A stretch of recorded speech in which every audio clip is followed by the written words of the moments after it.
Before we dig into the meat of my presentation, I want to give you a quick tutorial on what we do using our devices for interactivity.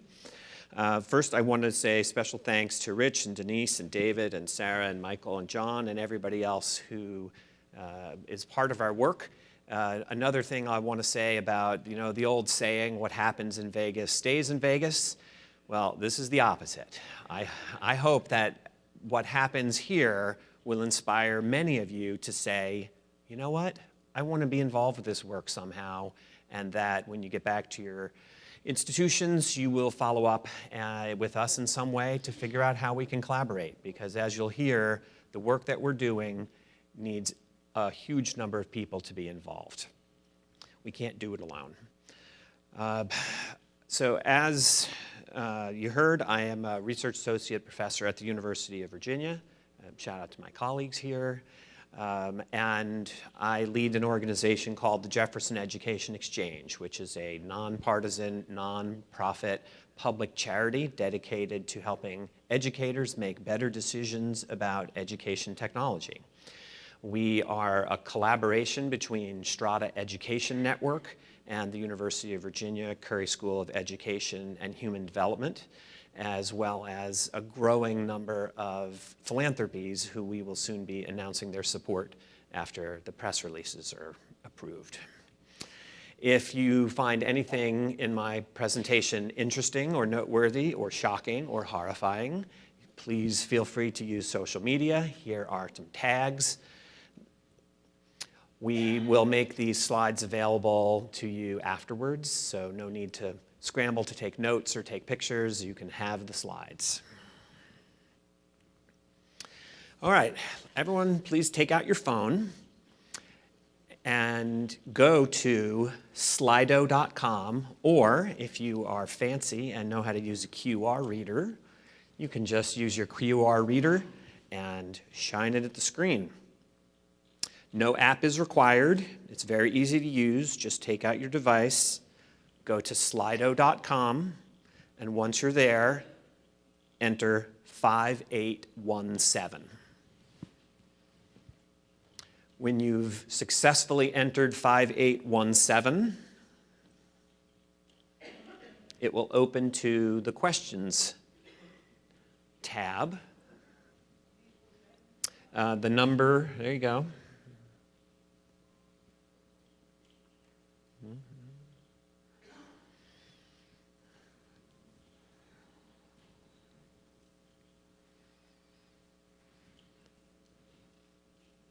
And the number is on the next slide, so no fear. It's over there on the side. Once you're...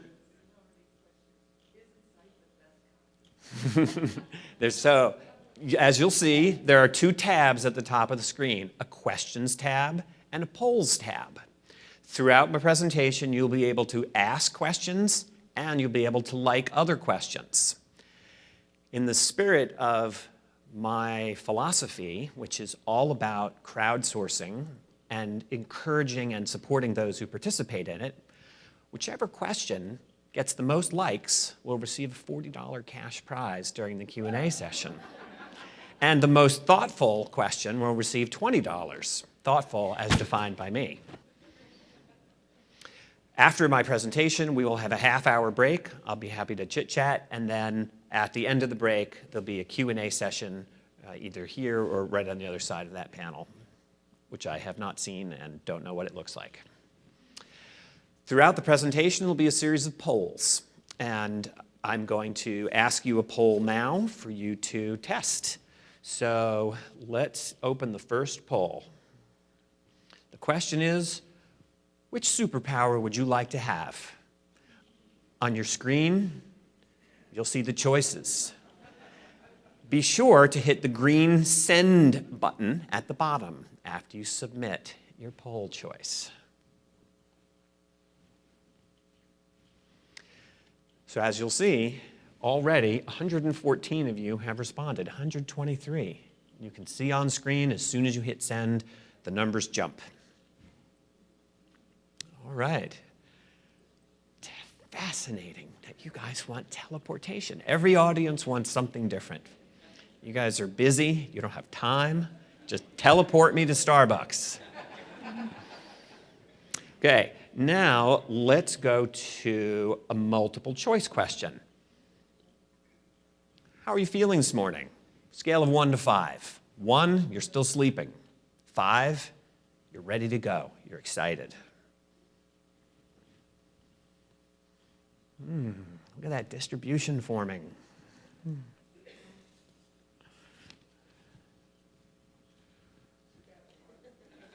All right.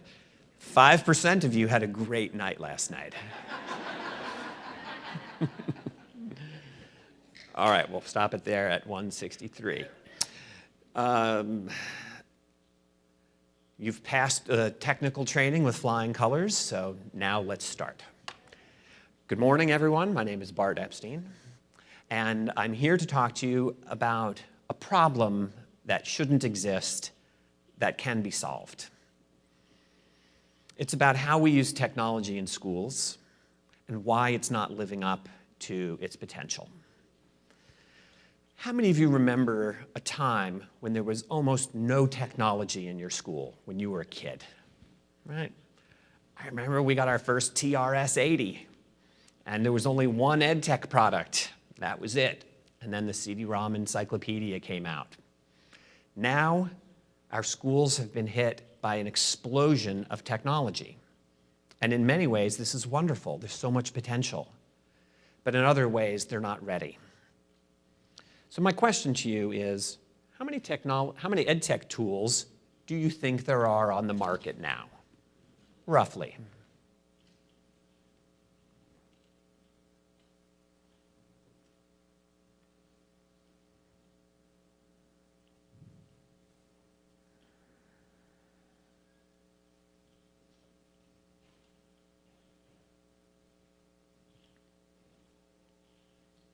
We'll let it go until we hit the 150 mark of responses.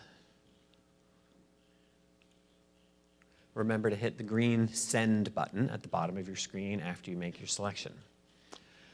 Okay, well, the answer is indeed, there are now more than 6,500 EdTech products on the market. In fact, I checked this morning, and it's now up over 7,000 products, and those are just the ones that are registered and tracked inside Learn platform. Collectively, we spend a lot of money on this stuff. $13.2 billion was the 2016 estimate that we came up with. And unfortunately, these decisions about what to bring into our schools are made with relatively little information about what works where and why. A big part of the problem is fragmentation. We have more than 13,000 school districts that are each expected to make independent judgments on which of these 6,500 technologies to purchase. That requires them developing understandings of specific niches that have proliferated in ways we never could have imagined. There used to be a math textbook for every grade. Now we have EdTech products that are focused on sub-niches, like linear equations. If you want to buy a tool to support your students who are learning linear equations, you have to go through a thought process. You have to assemble the different choices and try to understand which ones are most likely to work for you. And because we have relatively little centralized information, the educators who purchase the tools largely rely on personal networks and individual internet searches when they're deciding what to purchase. They're well-intentioned, but they lack the information that they need, and this is a highly inefficient and fragmented way for them to make decisions. We're going to do a quick thought experiment. And we do this thought experiment hundreds of times with different audiences. What I would like to know is, how do we separate the $13.2 or so billion each year that we spend on education technology? We're going to put it in 3 buckets. So I'm going to ask you to come up with 3 numbers that add up to 100%. The only audience that's ever done this 100% correctly was the National Council of Teachers of Math. I expect sight to be tied. So the first question is, what percentage of EdTech tools nationwide are a good fit for the school and are implemented correctly? The next bucket is, what percentage of EdTech tools could be a good fit for their school, but they are not implemented correctly for any number of technical, cultural, human factor reasons related to agency, training, interoperability, culture, etc. And lastly, what percentage of EdTech products are doomed to fail because they are a poor fit for their schools who lack the prerequisites necessary to properly implement them? There is no right answer. We're not asking about your local school. Nationwide, what do you think? Oh dear.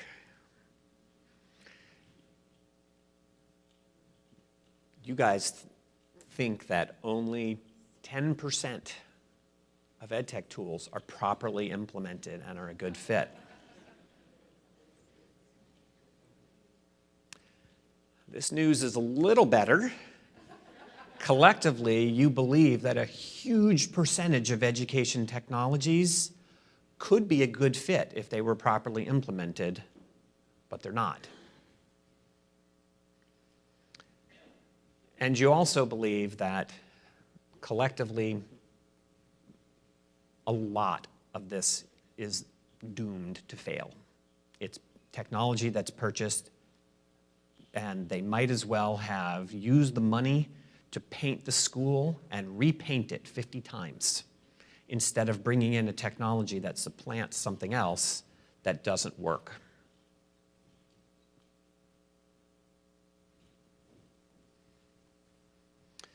According to the educators and stakeholders that we have interviewed over and over and asked the same question, here's the overall averages. Your responses are very close.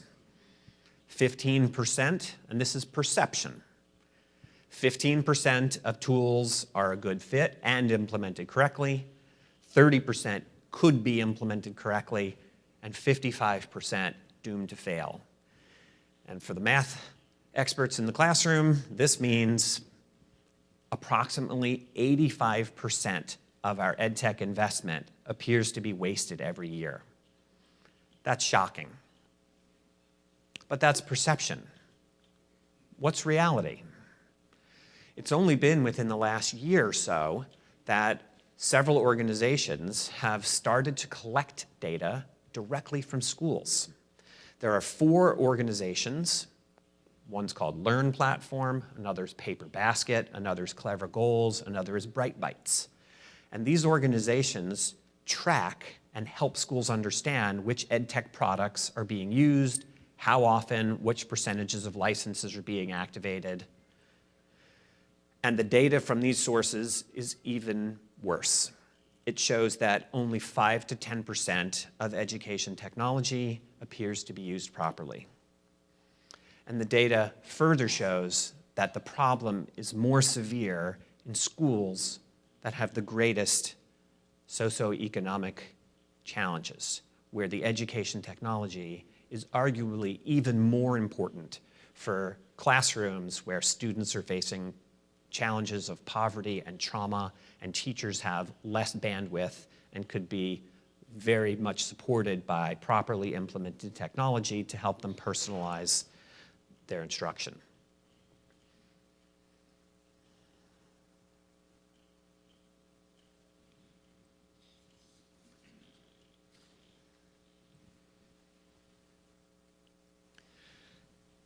Data about this problem is finally being reported.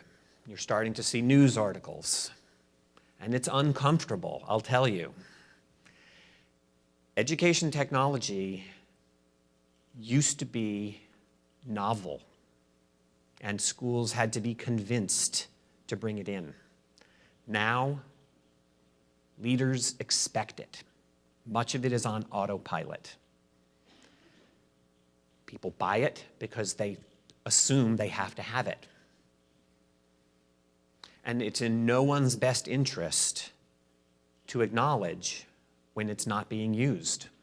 Who wants to be the person who says, I spearheaded the effort to bring in the blended learning platform, and 9 months later, the data shows that only 7% of our students are using it? Nobody. And unfortunately, there are no easy answers. But there are questions that we can explore together. Why are students and teachers not using these technologies? Well, a lot of it has to do with the matching process. How many of you have ever been responsible for selecting an education technology product for your school? When you get asked or voluntold to pick a technology product for your school, you guys probably do what many others do, which is you have the best of intentions and you go out and you try to figure out what is the universe of possible products. You run web searches, you talk to your peers, you look at vendor websites, hopefully you do some pilots, and you have some gut feelings about what might work. But the information that's out there is largely incomplete. It doesn't tell you anything about the context of your colleagues nationwide. The Yelp-style review system works great for restaurants, but it works poorly for education. Simply seeing a review online, a one-paragraph review that says, OMG, Reading Rabbit is awesome. I love it. Everyone should use it. That's better than nothing, but it doesn't tell me anything about that teacher. Why was it so successful? Was she involved in the selection process? Did it replace something lousy? Was the training robust and personalized? Was the product well supported? Did it interoperate with other technologies?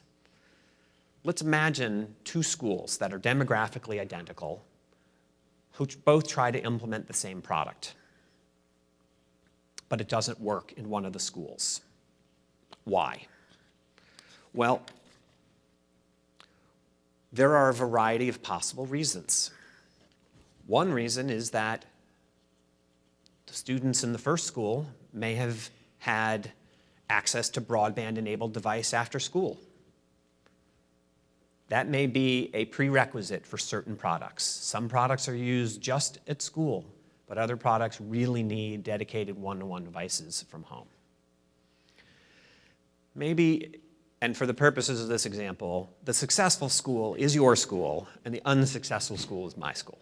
Okay? So maybe in my school, we overloaded our teachers with too many things at once. Cognitive overload, initiative fatigue. In your school, you brought in Dreambox, and it was the only new thing you did that semester. But in my school, we switched to Canvas and a new parent view system, and on top of that, we added Dreambox, and it was just too much. Maybe in your school, the algebra support program that you brought in integrated beautifully with your LMS and your SIS so that actionable data came through back to the teachers, whereas in my school, the data went into a dead end.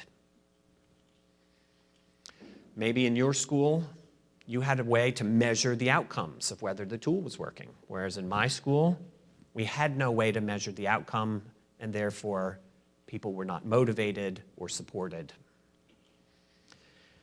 Maybe in your school, you had a robust process for selecting which technology to bring in.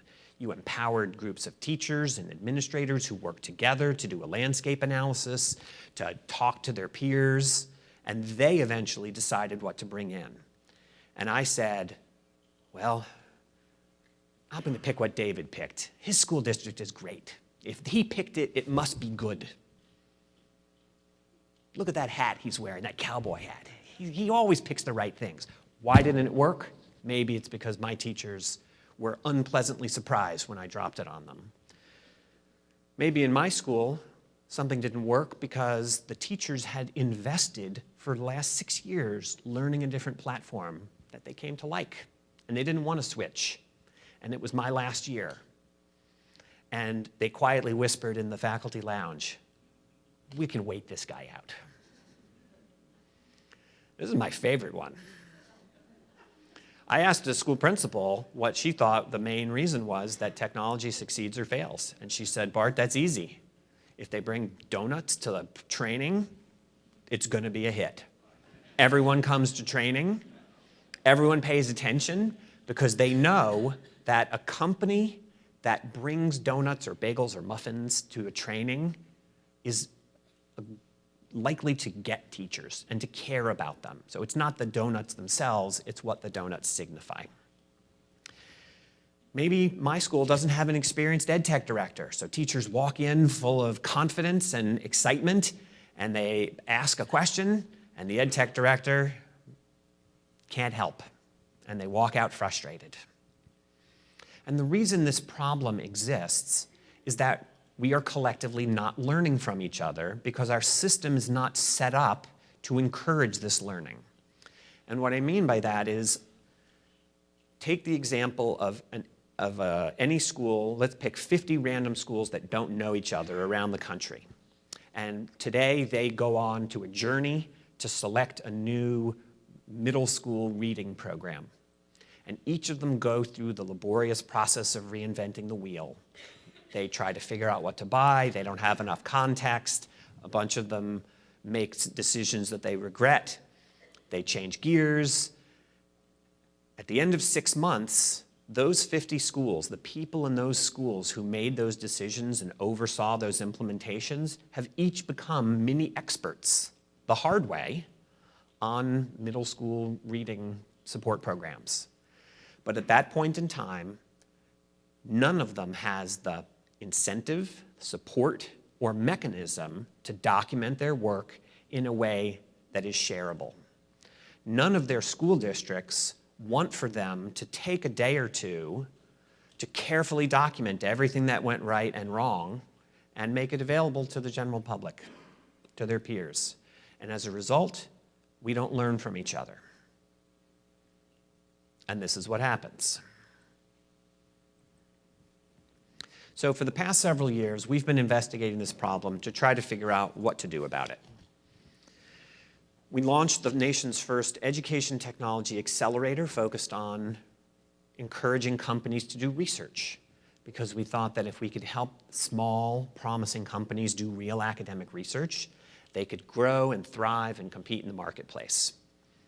We actually paid 6 figures to underwrite research for these companies. And guess what? Didn't really matter. Didn't help them grow faster. Now, in other fields, there are incentives to find these things out. How many of you are aware that if you eat grapefruit or drink grapefruit juice while you're taking many, many medicines, it's very bad? You guys know that?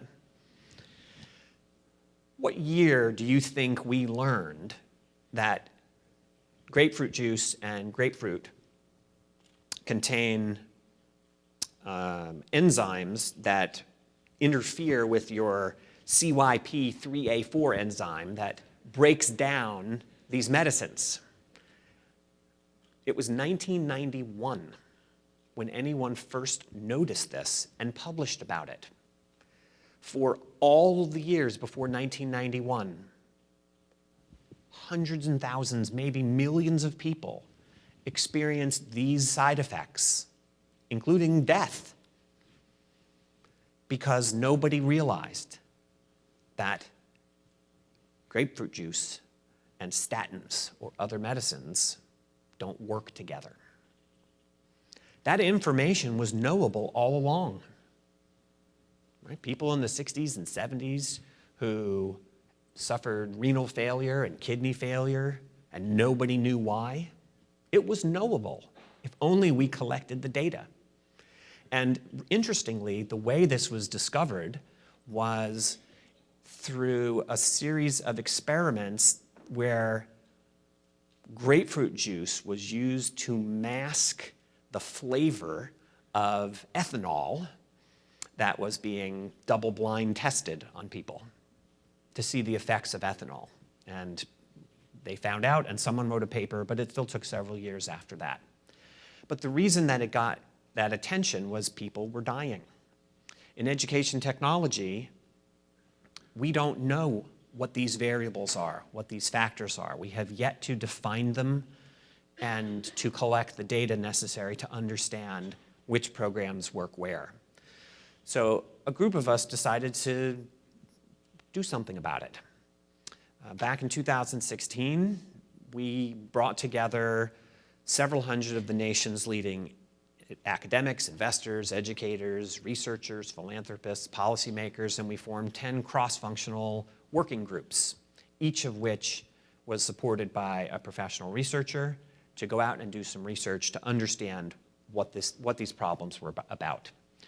And in fact, your own David Sleekhouse and I led one of these working groups together, and we together presented the nation's first EdTech Efficacy Research Academic Symposium, where we heard from all of these participants, and we presented our research, and we learned that everyone agrees on three things.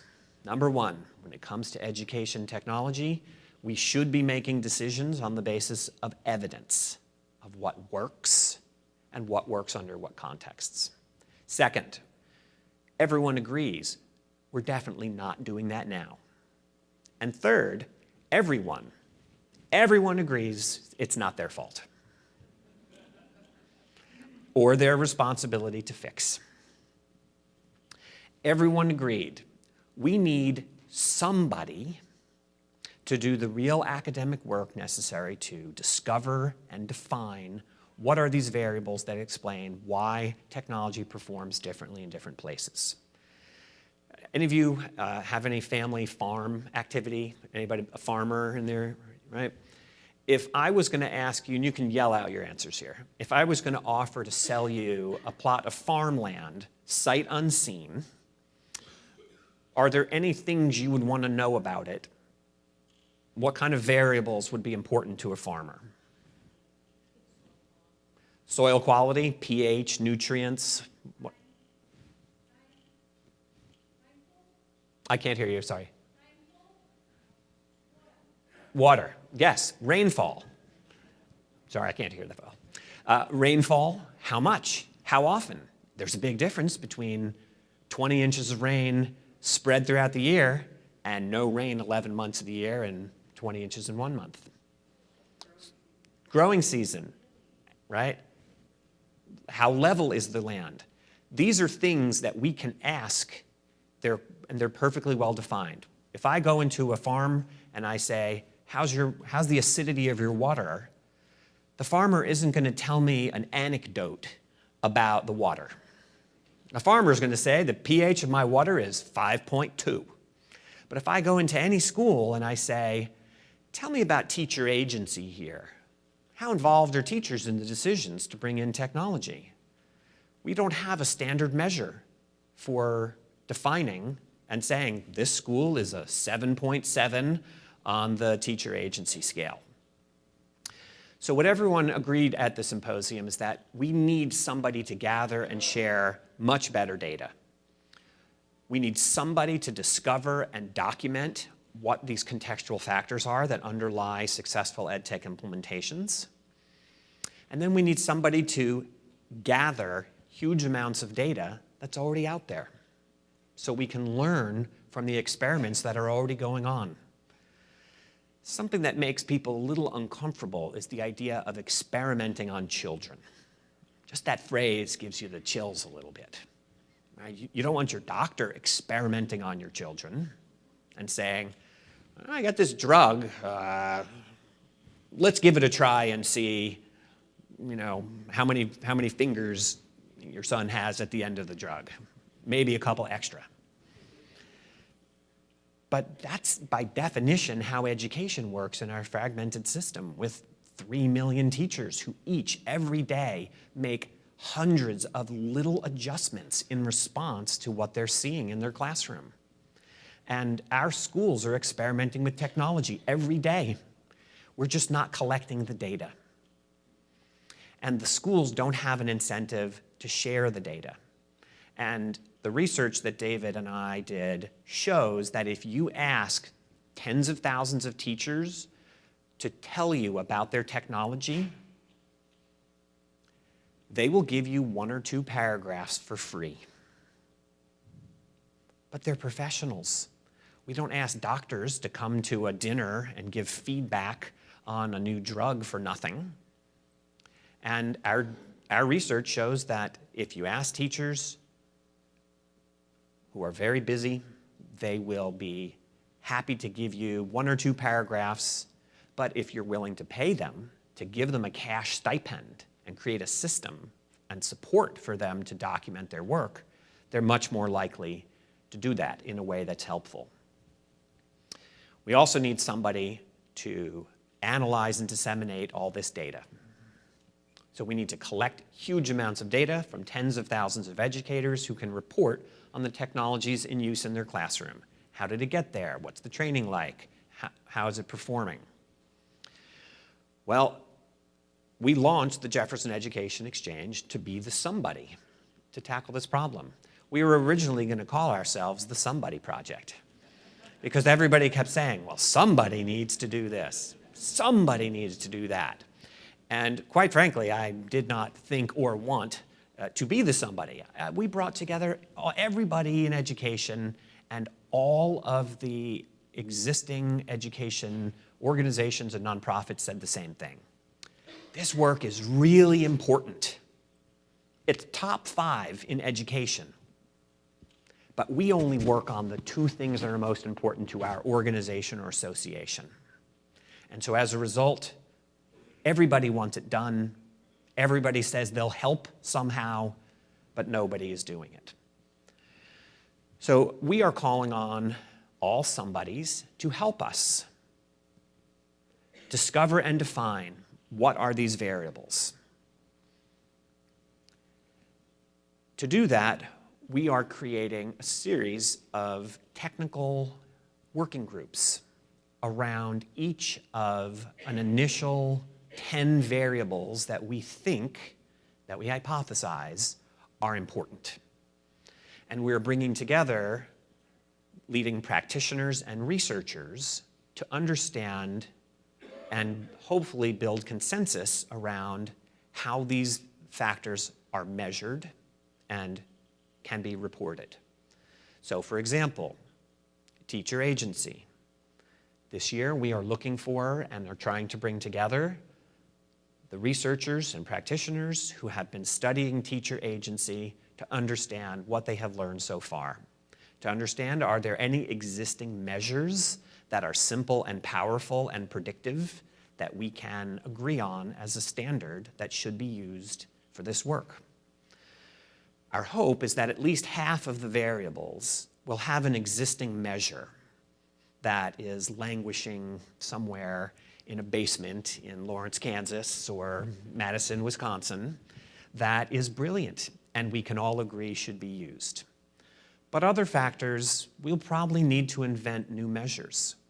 For example, it appears that one of the most important factors for whether a complex technology will succeed in your school is what percentage of your existing teachers have used that product in another school district. This is baseball analytics, right? It's time. We can do this. There's a critical mass number for every product. We just don't know what it is. For some products, it doesn't really make much difference because they're so simple. But for other products, you might need 10 or 15% of your teachers to have used the product successfully in their previous school district in order to have an implementation that sticks. Because those teachers act as informal peer coaches and supporters and champions when the time gets rough. And if you don't have that, the data may show that you shouldn't try to go straight to a full implementation. You need to start with a 6-month pilot program during which you bring in 5% of your teachers who are representative of your overall teacher sample, not just the new nerdy superstars, to have them have a good experience. We then need to build consensus around what these variables are and how we define them. One of my favorite variables that is emerging, we call principal, champ, or chump. For some education technologies, the principal is uninvolved. Just give it to the teachers and let them do their thing. But for some education technologies, you need a strong tech-savvy building leader who can manage dashboards and make changes along the way. Guess who's not going to ask that question before agreeing to close the deal? The vendor. The vendor is not going to come in and say, now before you hand me that check, let's do a quick analysis of your principles to make sure you're going to get your money's worth from this product. How many of you remember when software used to be sold in boxes? Lance? Those boxes had stickers on them that said minimum system requirements, recommended system requirements. And if you picked up a Zork 3 game and peeled off the sticker and put it back on the shelf, that didn't change the requirements, it just hid them. Every EdTech product out there now has requirements. We just don't know what they are. We need to design incentive and support structures to get teachers to talk to us, to tell us what's happening in their classrooms. How are decisions being made? What's training like? How do they feel about technology? How do they feel about their peers? What's their school's batting average with complex technologies? What's the culture of experimentation versus micromanagement? We are in the process of raising substantial philanthropy dollars so that we can pay cash stipends to tens of thousands of teachers nationwide. We then need to collect and analyze this data and build systems to help make it very easy for you to make a decision based on what we know about your peers. We want you and your colleagues nationwide to be able to go into the system, just like you go on Airbnb, and you indicate what things are important to you. I'm going to Paris. I want a shared room with someone who is bilingual. I want my own bathroom. It needs to be within a half a block of a metro station. Understanding what your peers' experiences are is the whole ballgame here. And defining who your peers are is what matters. So you don't want to just know that someone loves Reading Rabbit. What you want to know is, how do people feel about Reading Rabbit if they are also in a small, rural, Title I school with low ELL, a poor track record of implementing technology, no EdTech director, a tech-savvy principal, a micromanaging school board, poor broadband access, right? We don't know exactly what that list is. We don't know yet which variables do the most work. But we can tell you after we collect enough data that schools like you who implemented a middle school reading program reported a 90% failure rate with Reading Rabbit. We may not be able to tell you why, but we can present that data to you in a way that helps you make a decision. Think back to the earlier slide about more than 50% of education technology dollars are doomed. If we can help people understand that other schools just like them tried a technology and failed, and we can steer them towards something that is more likely to be a success, that's very, very powerful. It's not the same as putting each person in the exact right product, but it's a step in the right direction.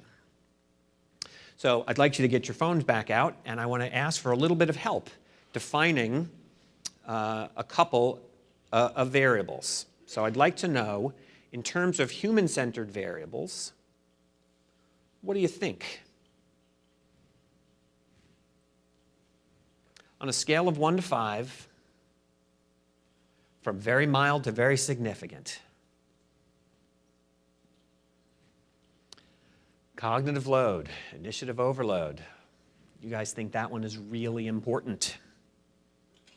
As a pilot who is keenly aware of cognitive overload, I can tell you, when you fly, the rule is aviate, navigate, communicate, in that order. You are trained that if there's a problem in the cockpit, you fix it. You ignore air traffic control. Even though their name is control, you say, stand by. And when teachers are overwhelmed and overloaded, they focus on whatever is most critical for their job. Culture of experimentation in school. You guys think that one is awfully important as well. Teacher voice. Very important. Tech savvy of the principal. Less important.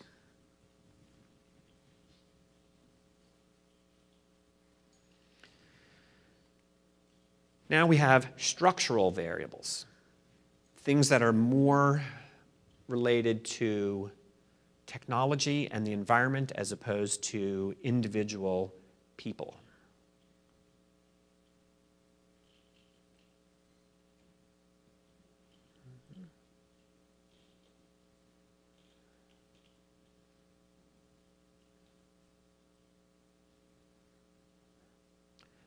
Well, I knew my app would crash at some point.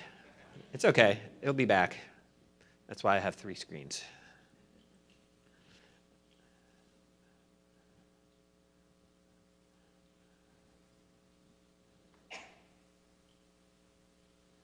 All right, here we go.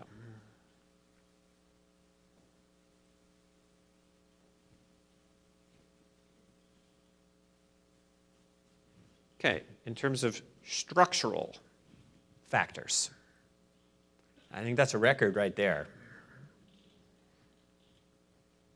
Professional development, do it right or don't implement. How important is interoperability? Pretty important, but less important. How about your overall technology budget? Still relatively important. How about the percentage of students who receive free or reduced lunch? Much less important. Still an important factor. Right? If your students are facing all sorts of other challenges, you're going to have to up your game in other ways. So let me wrap up with some ways to become somebody and tell you how we're proceeding with this work. So as I mentioned before, we are a nonprofit that is a partnership between the university, in partnership with the University of Virginia, Curry School of Education, and we are looking for working partners.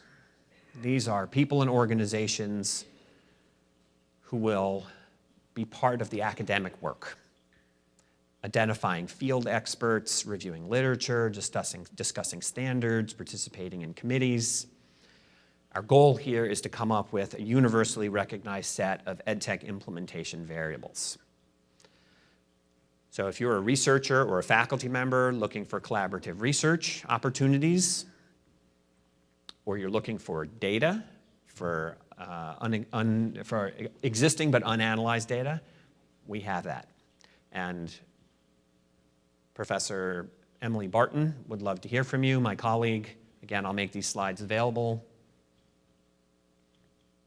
We're looking for crowdsourcing partners so that we can find and give support to educators.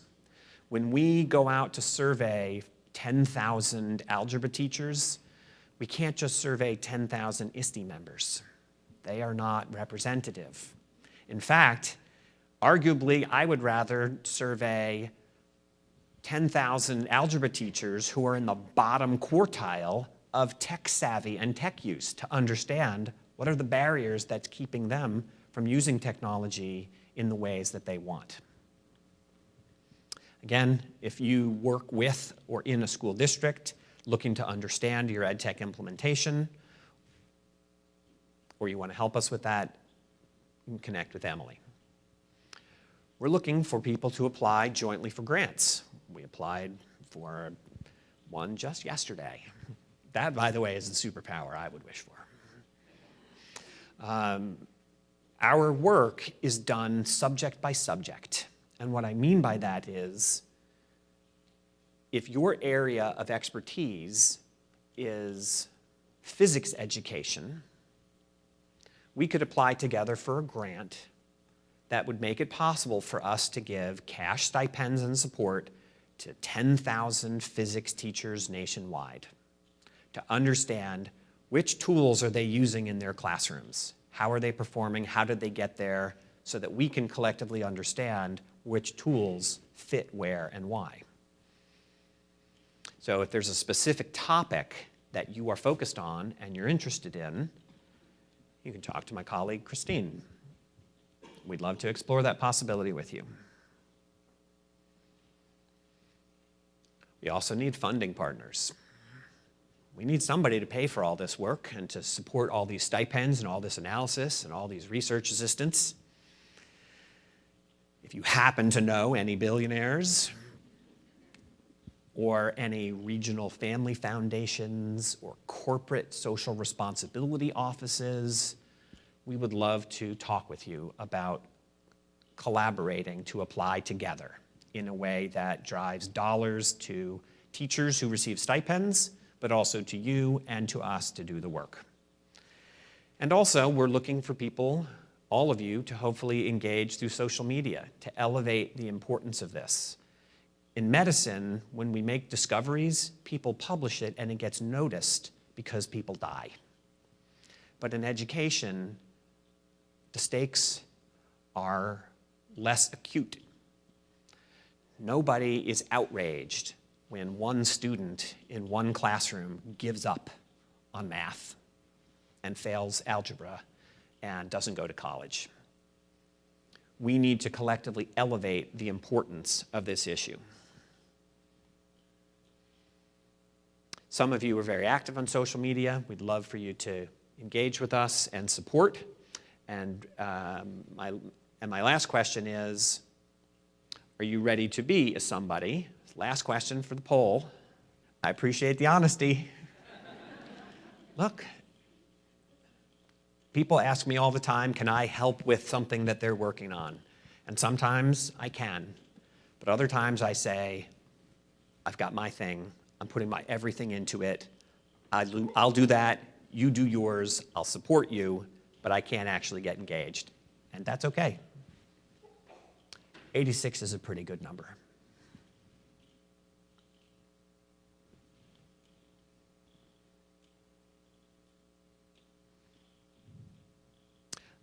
Thank you all for your time and for listening and for hopefully getting engaged. I really appreciate the opportunity to be with you.